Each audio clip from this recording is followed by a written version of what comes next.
तुम्ही भाजपमध्ये युवा मोर्चापासून सुरुवात केली, त्यानंतर भाजपच्या प्रदेश कार्यकारिणीवर चिटणीस म्हणून आपण होता, नंतर मुंबईचे सरचिटणीस झालात आणि आता आमदार. हा सगळा जो प्रवास आहे, जसं मी म्हटलं की संघाची पार्श्वभूमी नक्कीच आहे या सगळ्यामध्ये. आपले वडील संघामध्ये ते कार्यरत होते, पण आपणही होतात. पण ह्या सगळा जो प्रवास आहे संघटनेपासून ते नेतृत्वापर्यंतचा, मागे वळून जेव्हा पाहता तेव्हा कसा वाटतो? मी राष्ट्रीय स्वयंसेवक संघाचा स्वयंसेवक आहे, या गोष्टीचा मला अभिमान आहे.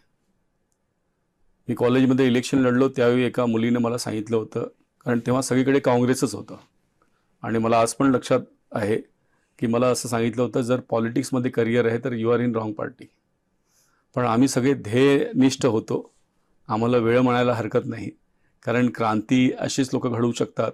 आम्हाला आमच्या विचारावर विश्वास होता, एकात्म मानवदर्शनवर विश्वास होता, हिंदुत्वावर विश्वास होता आणि सत्ता दिसत नाही तरीसुद्धा पक्षासाठी काम करायचं असं हजारो लोकांनी काम केलं. त्यामुळे आज देशभरात भाजपची सत्ता आहे. सर्वात जगात मोठा पक्ष भाजपचा आहे आणि कुठलीही राजकीय पृष्ठभूमी नसताना पक्षात पद भेटतो. मला तर असं वाटायचं की माझ्याकडे पैसा नाही, पॉलिटिकल पृष्ठभूमी नाही, तर संघटनेमध्येच काम करायचं आणि संघटनेमध्येच पुढे जायचं, हेच आपलं उद्दिष्ट असलं पाहिजे. पण असं करत असताना पक्षाने मला जनप्रतिनिधीसुद्धा बनवलं आणि ते सुद्धा बोरिवलीसारख्या विधानसभेतून बनवलं. ही अभिमानाची गोष्ट आहे. तर मी पण एक रोल मॉडेल आहे लोकांसाठी की नाही, पक्षात सामान्य माणसाला सुद्धा, सामान्य घरातून आलेल्या युवकांना सुद्धा संधी आहे. तो सुद्धा अध्यक्ष होऊ शकतो. नितीन नवीनजी आमचे राष्ट्रीय अध्यक्ष आहेत.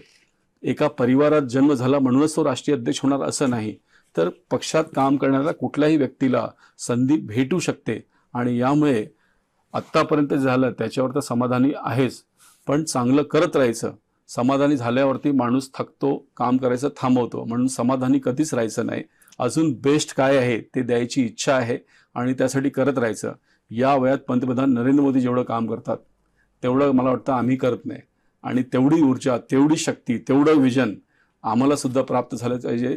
आम्ही सुद्धा आपल्याला तसं अपग्रेड केलं पाहिजे, हे माझ्या मनात आहे आणि त्या दिशेने काम करायचं.